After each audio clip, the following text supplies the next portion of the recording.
The Secrets of Doctor Who is brought to you by the Star Quest Production Network and is made possible by our many generous patrons. If you'd like to support the podcast, please visit sqpn.com/give. You're listening to The Secrets of Doctor Who, episode 192. One day, I shall come back. That's it. I've been renewed. Is when a Time Lord's body wears out, he regenerates. I'm a Time Lord. I'm not a human being. I walk in eternity. Bravehearty.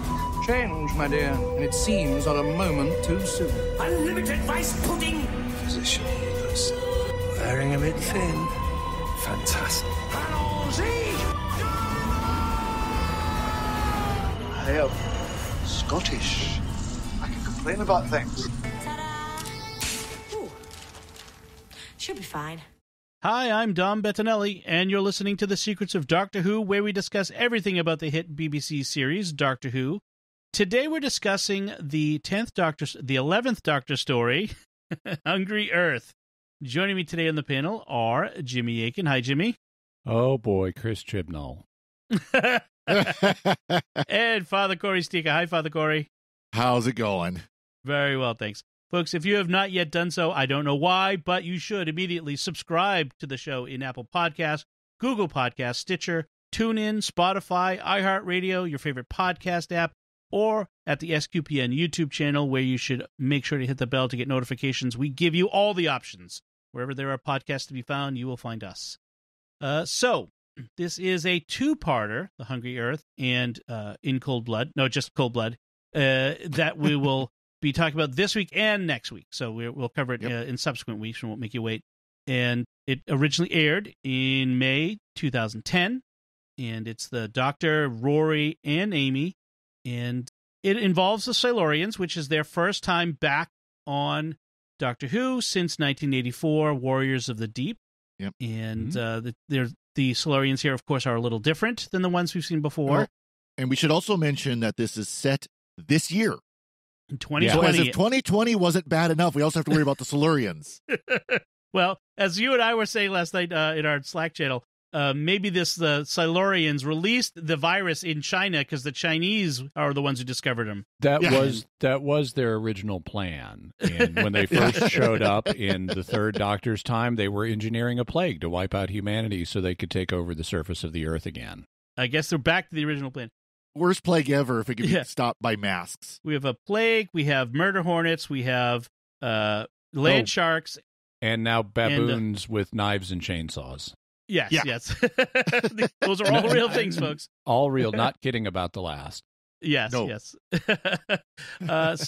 let's talk about this one here. So it starts off, like it says, in 2020. So 10 years in Amy and Rory's future, basically. And it's in the village of a bunch of consonants. Unpronounceable Wales Village.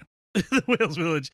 I don't even want to attempt to say this. I asked Melanie, who's barely better at Celtic languages than I am, and she's kind of passed on it. So it's something Taff, Wales. And it's, like you said, Jimmy, it's written by Chris Chibnall, who is now the showrunner with the 13th Doctor, who has most of his episodes he wrote previously were not great episodes of Doctor Who. So I want to say a couple things about that. One of them is this two-parter was better than I remembered it. Mm-hmm. So it wasn't as meh as I remembered. I hadn't seen it in years, and so it was interesting to watch it again. Also, I think I don't know exactly to what to attribute the difference, but I enjoyed this a lot more than I've enjoyed recent Doctor Who. Yeah. With the exception of, I mean, I like the Timeless Child thing. I like that they've, brought all of that into the canon. So I want to give Chibnall his props, but in terms of the stories, this is more interesting than a lot of, not everything, but a lot of what Chibnall's era Doctor Who is like. And I think part of that it has to go to Stephen Moffat as the showrunner, because he had Chibnall on a leash. So even though you can see some of Chibnall's tendencies in this, like the anti-weapons thing is in this, for example, we don't get the speechifying that we would later. And also, I know for a fact that, as you would expect, as the showrunners, Stephen Moffat did make modifications to Chibnall's scripts. So part of that may go to Stephen Moffat. Also, the characters, which were created by Stephen Moffat, are more interesting. I like the 11th Doctor better than I like the 13th Doctor. He's more interesting. Even though he is like ditzy and socially awkward, Matt Smith is just more interesting than Jodie Whittaker as the Doctor. Also, Amy and Rory. You know, I care about them more than I care about Yaz, Ryan, and Graham. And, you know, as much as I like Graham, Amy and Rory have this intense personal dynamic that's going on between them. I mean, they're in this, you know, marriage story arc, and we're having developments hitting every episode with that. They're not letting this relationship coast. There's a new phase of their relationship every single episode. And this is all just much more interesting to me. And we'll get to the big development in their relationship here, which is, I think probably the smartest thing that Moffat does with companions is what he does with Rory's development, starting with this episode and in the future, because it really elevates that character to a whole nother level. What I'm a lot less interested in is the whole Silurian thing. You know, that's the weakest part of it, is the actual story. You know, at least the adventure setting for me. Also, there's the one lady, I want to say her, no, not Ambrose, Najada? Nazreen. She is awesome. I love her. She has clear companion material. Yeah, I've got it here in my notes, Nazreen. She has clear companion potential and functions as a one-off companion in the course of this episode. I would have loved to see more with her. She is awesome. So that's a character created by Chris Chibnall who I actually do like. And, you know, that's how, when we talk next week about Cold Blood, at the end of it, I want to kind of connect into that, because I think there's potential future storyline based off. So, but anyway, that we'll talk about that next week. You know, I agree. I like this. I liked it back then, and I like this now. This might be, I think it might be my favorite Chibnall pre 13th Doctor story. You know, in the Stephen Moffat era, I really enjoyed this one, especially how it ends, which may not be Chibnall's, given that it affects the whole arc of the series. That might not have been Chibnall's point. I really think one of the gems of this is actually the actress who plays Alea in Restak, who then will come back as Madame Vestra. And I think this is the best part of Chibnall's Silurian adventure here, is that we end up with Madame Vestra eventually, which I think is a really interesting character, a Victorian Sherlock Holmesian female Silurian, which with a sidekick who's the Potato Head Man. Strax. Strax. Suntaran, yes. Escaped me for a moment. But I think that's clever. And, of course, Big Finish has done a whole thing with that little crew. So I think that's one of the best things to come out of this episode, frankly, apart from the Amy Rory stuff. So let's dive into this episode, no pun intended. And we start with a dad named Mo, who's teaching his son to read. So in this little village where it looks pretty abandoned, frankly. And I like this moment with the dad and the son and the reading, because honestly, this is it strikes close to home for me. I have a son who has trouble reading, so it struck closer to home for me because the kid whose name is Elliot, just like in E.T. E.T. Yes, he's got dyslexia, and I've got dyslexia too. And so, you know, I immediately identified with the kid. The dad is really great. It's a really nice scene. They're very likable characters.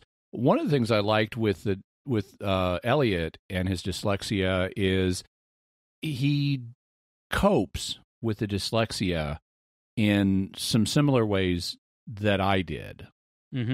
Now, I didn't have audiobooks at the time, but I did have kind of audiobooks. There was a machine that they had that they put me on. This is back in the 70s, called a Reader Hoffman, which had like a film strip that would advance and play a record and it would have the words of the story on the screen and on the record. So it was like an audiobook reading along with a print book.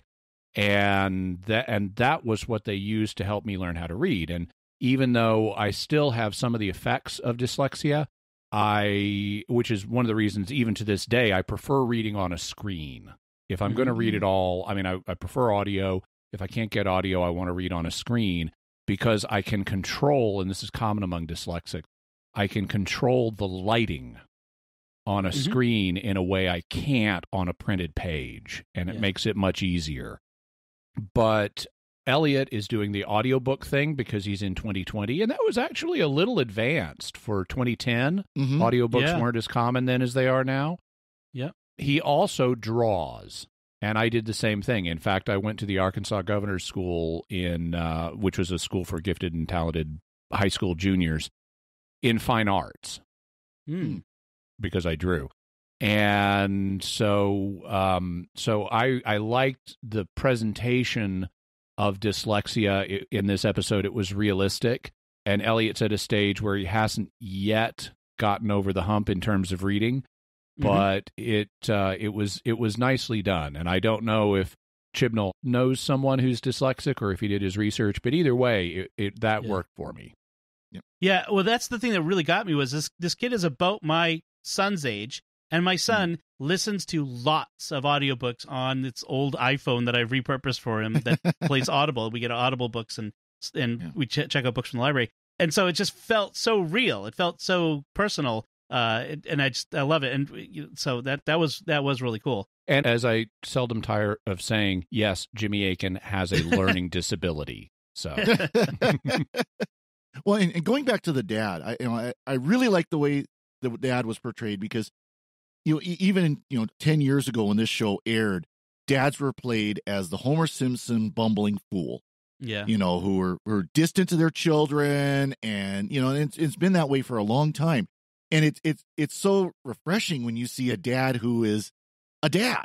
Yeah. He's actually confident. He's in his kid's life. He's wants to see his kid succeed. He's not a bumbling fool. He's not made the butt of the joke.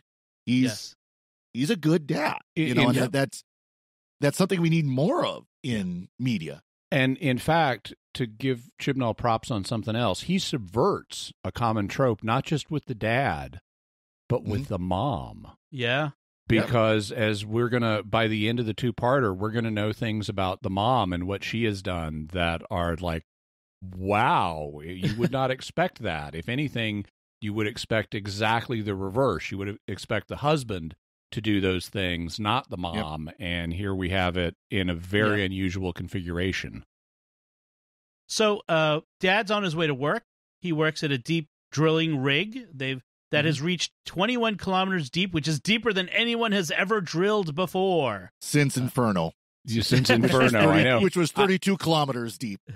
Yeah. Yeah. I wanted to know, Father Cory, how you reacted to this episode, because this has tons of, I know the Third Doctor is your favorite, John Pertwee. Yep. And this has just Third Doctor stuff all over it. Oh, yeah. As soon as they said, it's 21 kilometers deep, that's the deepest we've ever gone, I'm sitting there going, wait a second. Okay. And so we go on the TARDIS Wiki. How far did Inferno go? Oh, yeah. Inferno was 20 miles, which is 32 kilometers. Yeah. I mean, so right away, it's like, okay. So my headcanon is, well, Inferno's still, unit top secret, so they don't know about it. But yeah, right.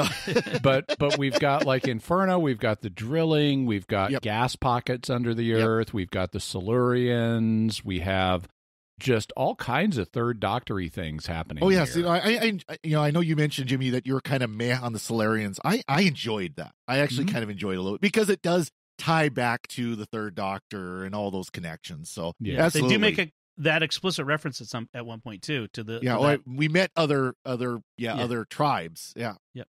So Mo works the night shift, and so he's there at night when everything starts shaking for a minute and doesn't know why, and then all the security cameras go out, and so he goes to investigate, which is always a bad thing. When the guy working the night shift goes to investigate why the cameras went out. He finds a smoking hole in the floor of a storage room and, again, does that thing you're not supposed to do, which is he reaches in to the hole, which is it's sort of like quicksand. So he's reaching through mud or dirt and finds a void underneath and then something grabs him and pulls him in, and that's where we end this part with Mo. And then we go to the next part, and apparently the next day, it's daytime, the TARDIS has arrived, and the Doctor and Amy and Rory come out, and apparently they were aiming for Rio. They were headed to Rio for vacation and ended up in Wales. And Amy keeps saying throughout the episode, I was dressed for Rio.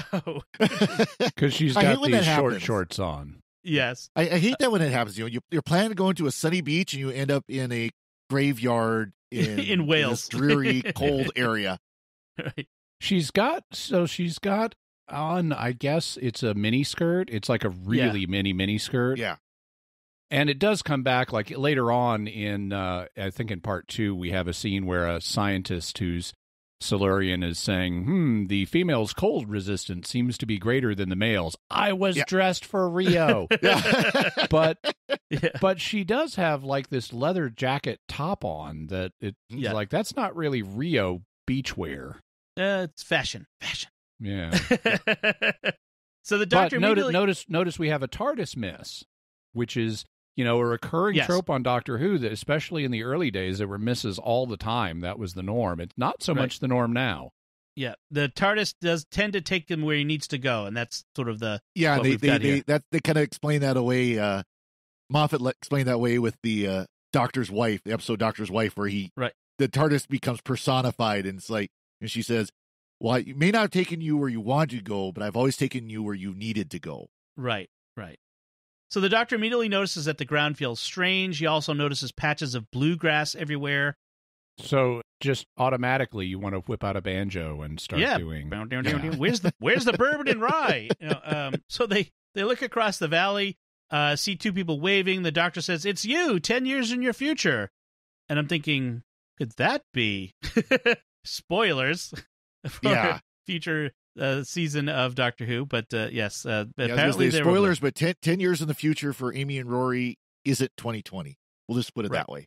Well, they do kind of explain it where the Doctor will later say this is not a fixed point in time. Right. So also, though, Amy and Rory traveled with the Doctor for more than 10 years, so this could be a point with them while they're still traveling with the Doctor before they end up where they end up. That's true. So the Doctor then sees the mining rig down the valley, and he wants to go take a look, which does not sound like a great idea to Amy, but a mining rig, I have to go investigate. Rory, before they run off, Rory stops Amy because he doesn't want her to wear her engagement ring while they're running around in danger. Doesn't want to lose it. I thought this was not very plausible. If it's properly fitted, it's not going to matter. Yes. I mean, they don't know they're going to be running around at this point. He just... Yeah. It is the Doctor. Well, yeah, but, They wanted a weak excuse for companion separation, and that's this worked. And to get the ring off her finger so that we can have that moment at the end. So he does take it back to the TARDIS. So then we have, at the drilling rig, we have this older guy in charge, Tony, who's Mo's father-in-law, and the woman, Nazreen, sort of his partner in this operation here. They're in the room where Mo disappeared, investigating. Like, where did he go? And there's this weird, situation here. So we have that. And then we have Rory coming out of the TARDIS and runs into Ambrose, who is the wife of the missing man, Mo and Elliot. And Ambrose has apparently called the police. The mother of Elliot. Yes, Elliot's mother, Mo's wife. And she's called the police because Mo's missing, and thinks that it's a police box. Therefore, this must be the policeman, Rory. And she assumes the TARDIS is like a mobile crime lab because it's even further in the future. She doesn't know what a police box is. Right. And it just says police on it. And then she assumes that Rory is some kind of plainclothesman. Right. I misspoke. They didn't call him because Mo's missing. They don't know he's missing yet. They called him. She takes him to the family grave plot that's been unearthed. And she says, when we went to bury our relative, whose plot this is, we found that the relative who was already buried here was missing, and the ground was not disturbed. It had to have been taken from below, which is kind of weird, creepy, and open-ended. Like, we never actually find out why. Yeah, we never get closure on that. No. Yeah, so it's just sort of an excuse to have Rory separated. So the doctor now pretends to be an inspector with the Ministry of Mining and something or other, and tries to get Nazreen and Tony to leave so he can investigate with Amy. But the earth starts shaking, the floor starts collapsing, Tony falls in a hole, and Amy stops to help him, and then Amy falls in, and something drags her underneath. They stop the drill, and this all started when they started the drill up again, and they stopped the drill, but she's still dragged under, and she tries to say, as the doctor's like, I'm not going to let you go, I'm not going to let you go, and she tries to say, as she's being dragged under, tell Rory, and then she can't finish because she goes under. So it's a very traumatic moment. And in the context, the presumed ending to that sentence is tell Rory I love him. Right. Because she's afraid she's about to die. And this is actually a pretty effective scene. Yes. Very, very well done. Meanwhile, Rory's still investigating the empty grave with the boy, Elliot, who posits that something ate the body from underneath because he's a 11-year-old boy or something. And then quotes, whenever you've eliminated the impossible, whatever remains, however improbable, must be the truth. So he evidently is also a fan of Sherlock Holmes. Oh, and he calls out Sherlock Holmes by name when Rory doesn't recognize it, and he like alludes to his audiobook headphones, and it's like, yes, I do the same thing. I've got the complete adventures of Sherlock Holmes on audiobooks, and I have Alexa read it to me at night. I've heard it many times. That's right. So the doctor then says that this hole that Amy was sucked into is not quicksand, that something pulled her under. He says the ground was bioprogrammed, which is technology not available on Earth in 2020, which is true. Still not able to bioprogram the ground. So they're right on there. It's basically like nanotechnology. Yes. It's programmable matter. Then he notes that even though the drill is shut down, why does he still hear drilling underground? Nazreen now reveals the reason that they're drilling in this valley is because the blue grass is an indication of minerals not seen in this country for 20 million years. So something is feeding the grass minerals suddenly. So something is underground. It's also an indication of Kentucky. Right, exactly. He then detects that whatever bioprogrammed the ground is now transporting up through tunnels that he's detected underground because he's sonicked their equipment to, be magic. And outside, they see that an energy shield is now covering the town, the little abandoned town where there's only 5 of them left. All the workers have gone. So there's only a handful of them left.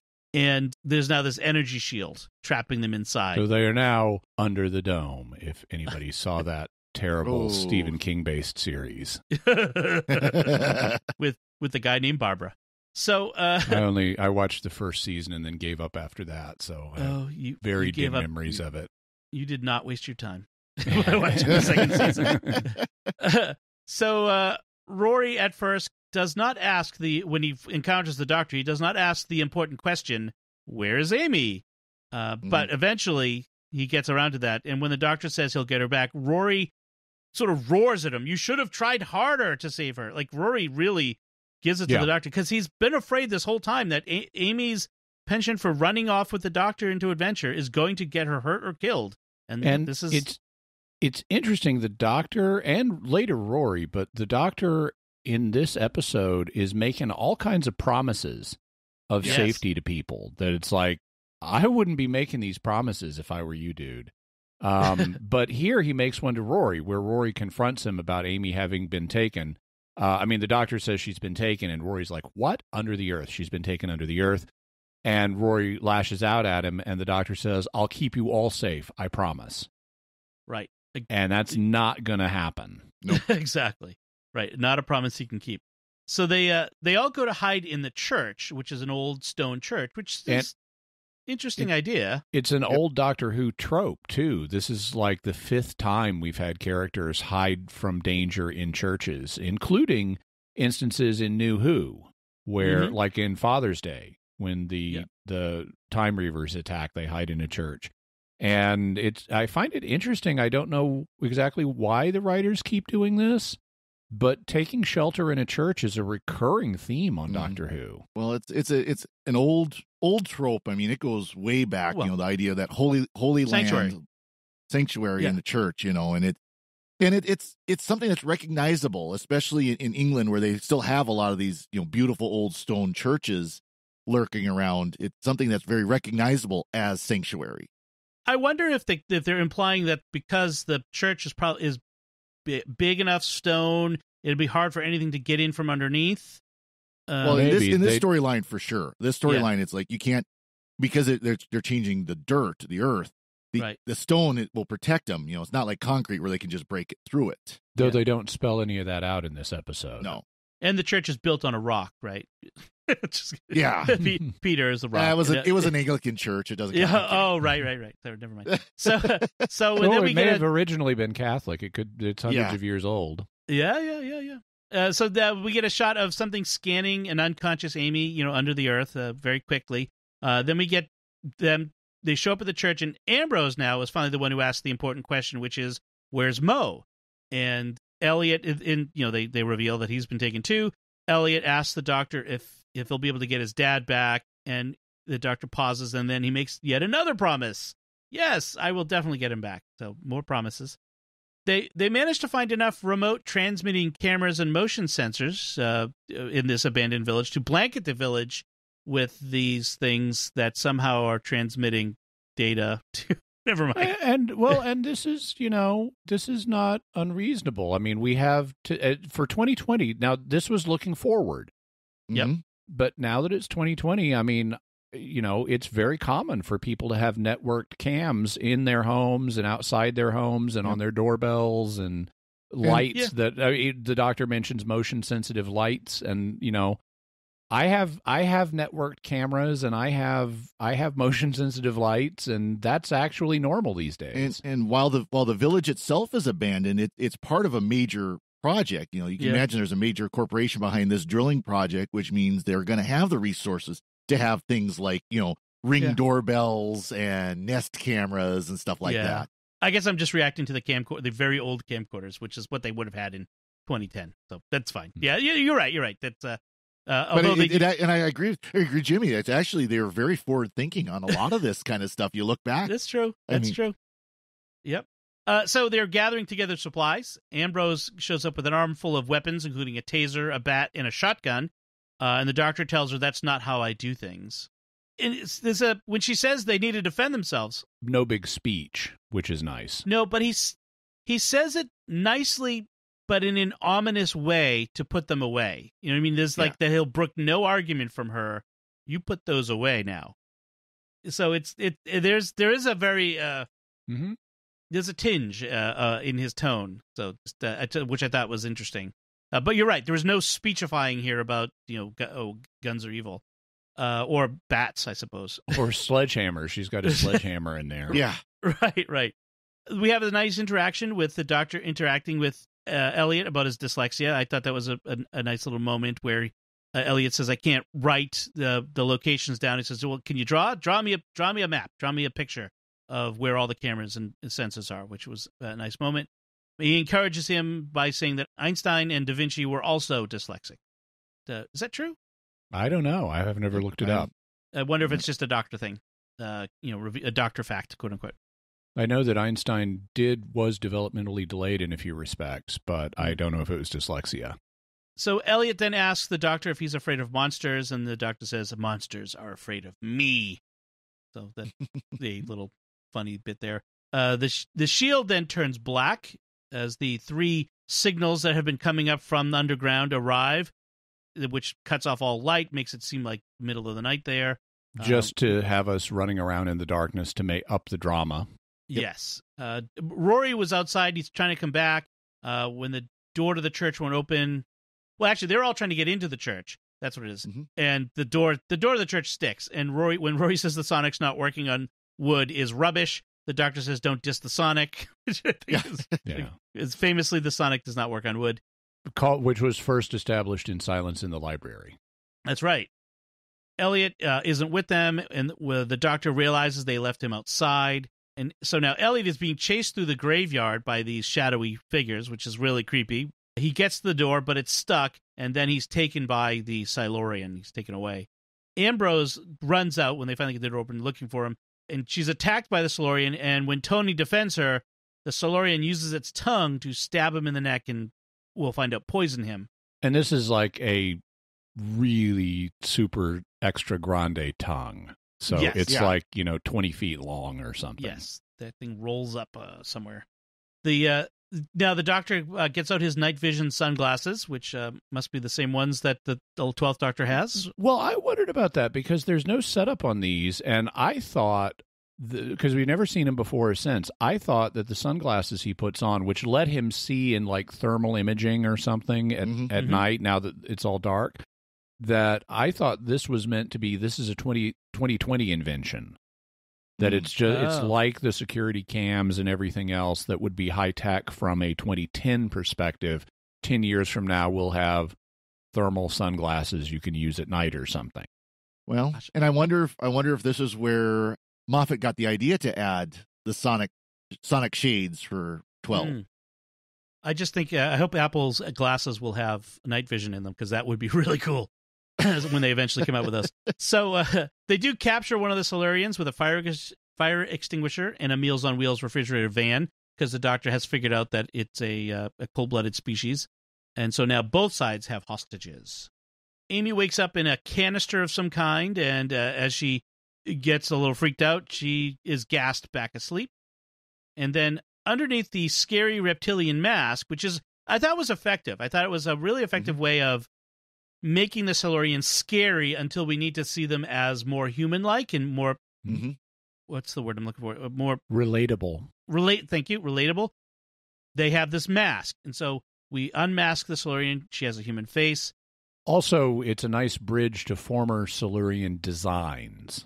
Yes, right. The original and the old classic Who Silurians looked very different and less human. Yeah, these new ones have very human faces by comparison, and this is a nice way to explain, those ones we saw before, they were wearing military masks. Right. She reveals her tribe has been asleep for 300 million years.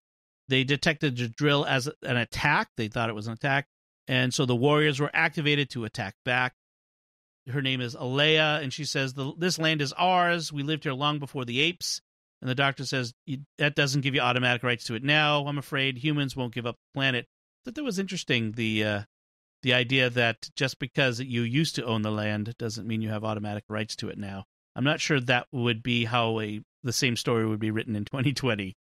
Well, it is kind of interesting, again, because that is an argument that people make, that there's certain land that has been conquered and it should be returned to its original owners. Right. Well, then you're going to have to find people who are no longer identifiable, because ultimately land has changed no matter where you are in the world. Yes. Land has changed hands so many times that it's impossible to identify the original owners. And let's be honest, land ownership, as we understand it today, is a relatively new concept in the history of humanity. And many peoples have lived on lands and have never thought of themselves as the owners of the land until relatively recently. So the Doctor now tries to explain to the humans that the Silurians are not aliens, despite their initial impression. Tony now wants to spend time with this hostage, this prisoner, finding Silurian weak points, which is an interesting project. So you immediately jump to torture. But the Doctor says, no, she's our bargaining chip.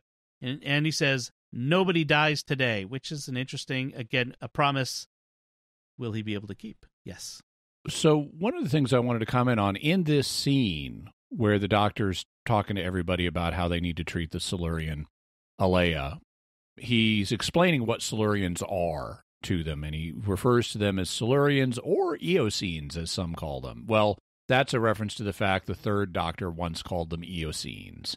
Right. But so he's talking about himself. Yeah. We also have these weird dates that come up in this episode. So initially we're told the minerals that cause the grass to turn blue are like from 20 million years ago. And Alea is told by the Doctor that she's 300 million years out of date. And we're told that the reason the Silurians went underground in the first place was because the moon was coming into orbit, which is not really how we got the moon, but it happened much earlier than any of these dates. I mean, billions of years ago. And the dates are all over the map. And if you look at a timeline of the Earth's geological history, neither the Silurian age nor the Eocene correspond to any of these dates. So the dating of when the Silurians had control of the planet is just completely jumbled and doesn't make any sense at all. Right. Having said that, there is actually a theory called the Silurian hypothesis in the real world that speculates about, well, just how much of a civilization hundreds of million years ago would be left for us to find, and it would be basically nothing. Right. And so the Silurian hypothesis holds that even though we don't have evidence for it, there could have been a previous technological civilization on Earth that then got, that died and got plowed under, and now there's basically no evidence to find for it. And the Silurian hypothesis is named after the Silurians from Doctor Who. Interesting. But the word Silurian refers to a geologic period 440 million years ago or so, right? Based on a particular geological stratum in, I want to say in Wales, but over in the United Kingdom. And then it got transferred to the name of the age when that stratum got laid down. So... And then it became the Doctor Who race, and now it's, in the Silurian hypothesis, any race that used to be on Earth that we no longer have evidence for. Okay. Yeah, it was in South Wales, which is probably why both of these Silurian, like the original Third Doctor Silurian episode and this one, are set in Wales. But they've always had trouble dating the Silurians and giving dates that don't correspond to the Silurian age. How hard would it be to go to Wikipedia and look it up? In the 1960s, a little hard. Well, in 2010, at least, they could get it a little right. That's okay. Well, but it's the typical, probably laziness on the part of the writers of, we've got the story, but now when did all this stuff actually happen? Oh, 300 million years ago or so. That sounds long enough, right? Right. Also, in this scene, the Doctor does start speechifying and gives them this ostensibly moving speech about they have to be the best humans they can be. And so that's going to fail. Yes. Just anytime you make an appeal that strong, we've got to test that dramatically, so it's going to fail. He does go on a bit about being the last of the species. Yeah, that's that sort of thing. So, and then she says, "I'm willing to die for my cause, and what will you sacrifice for yours?" And she really wants to have them kill her so that she becomes a martyr that starts a war. So there's a real death wish on her part. I do like that part though, where Leia's saying, "Oh, I'm the last one. I'm the last one," and the Doctor says, "No, you're not. I know what it's like to be the last one. You're not the last one. You don't have the look in your eyes, or exactly. Whatever it is." Yeah. So the Doctor, his plan is he's going to go underneath the Earth to the Silurians to negotiate an exchange of hostages. Nazreen wants to go with him in the TARDIS. And this is where she really starts to shine. I mean, she's been great already, but now she's just on fire as a character. She's like, I just love Nazreen in all of this. She is great. She's moving into companion mode. And if they didn't make the same choices they did at the end of the second part of this, I could see her sailing off with the Doctor. I mean, this is she would be awesome. Yeah, she says, I've spent my life trying to excavate the layers of this planet, and now you want me to just stand by while you head down into it? I don't think so. And then he tries to, it'll be dangerous. She says, so's crossing the road. She's not to be deterred. He's, oh, for goodness sake, just come on. And so they go in there, and then the TARDIS starts shaking before he can activate anything, and it's the Silurians pulling the TARDIS down under the Earth instead of the TARDIS transporting with the programmable Earth. Yes. So, and meanwhile, Leia tells the others that one of them is going to kill her, and it will ignite a war, and she knows exactly who it is who will do the killing. And so we are kind of left to, it's not Rory, so is it going to be Tony, or is it going to be Ambrose? So that we're kind of left wondering. And Tony, meanwhile, is hiding the fact that the poison is spreading through his body. He has smoke. Yeah, this was something we kind of breezed by. So when she hit him with the tongue, she injected him with venom, and they actually cover why they can take off her mask and get close to her, because the doctor says it takes at least 24 hours for the venom sac to recharge. Right. So she hasn't built up enough toxin to hit anybody yet. But he's been progressively feeling bad and favoring the side of his neck that got hit. And when he opens his shirt to take a look, we see he's got big, scary green veins now. Right. Yep. And then we have, we're back to Amy again. She's now in a restraint in a lab. And Mo is there next to her, who reveals that he was dissected while conscious, and she's next. But yeah, he got that better. Doesn't sound painful or nothing. yeah. Like, oh, better. So the doctor, meanwhile, he and Azreen are underground, and he's speculating it must be just a small tribe of Silurians as they turn a corner and discover a giant civilization underground. And that's where the episode ends on our cliffhanger for next time. Any notes or comments left on this episode, Father Cory? Nothing for this episode. Jimmy? Nope. So before we sign off and prepare for our next time, I do have some listener feedback we'd like to share. On our episode 186, where we talked about Earthshock and the Fifth Doctor. Jason Thayer wrote on YouTube, he said, Terrence Dix hated the Cybermen, and he was script editor during Pertwee's era, and that's why we never saw the Cybermen in the Third Doctor's time. Which makes sense. Yes. And then Ted Colville on Facebook writes, after recently watching The 10th Planet, I tried to imagine this iteration of the Cybermen speaking in the same tones as the original version of the Cybermen. Was I the only one? I don't think so, Ted. It was very almost incomprehensible with the original 10th Planet Cybermen. Actually, I like their tones, because you heard, I mean, you'll recall they had that weird sing-songy voice. Yeah. Where they open their mouth, which you could see the jaw move, but then they would just hold their mouth open and you would hear, I do not know why we would want emotions, Doctor. And the lips are not moving, but the mouth is open, and it's like, ooh, that is so creepy. That was, that was effectively creepy. Yeah. And then Ted says, I did appreciate Jimmy's fashion review of Tegan. And love the show. Keep up the good work. I think he's referring to the fact I pointed out that she gets out of her air hostess outfit and gets into a Ripley, like Ripley coveralls from Alien. Yeah, exactly.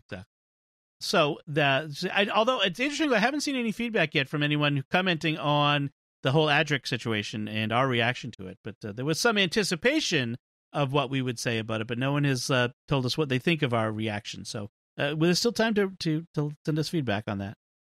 All right, so we do want to take a moment to thank our patrons who make it possible for us to create The Secrets of Doctor Who, including Rachel H., Melanie S., Sean S., Luis M., and Richard S. Their generous donations at sqpn.com/give make it possible for us to continue The Secrets of Doctor Who and all the shows at StarQuest. You can join them by visiting sqpn.com/give. And we'd also like to thank Victor Lambs, who edits the show for us every week. So that's it from us. What do you think of The Hungry Earth? Let us know by commenting on the show at sqpn.com or the Secrets of Doctor Who Facebook page, or send an email to drwho@sqpn.com.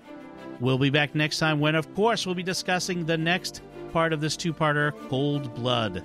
Until then, Father Cory Stika, thank you for joining me in sharing The Secrets of Doctor Who. Thank you, Dom. Jimmy Aitken, thank you as well. Thanks, Dom. And once again, I'm Dom Bettinelli. Thank you for listening to The Secrets of Doctor Who on StarQuest. And remember, don't diss the Sonic. Right. This is going to be fun.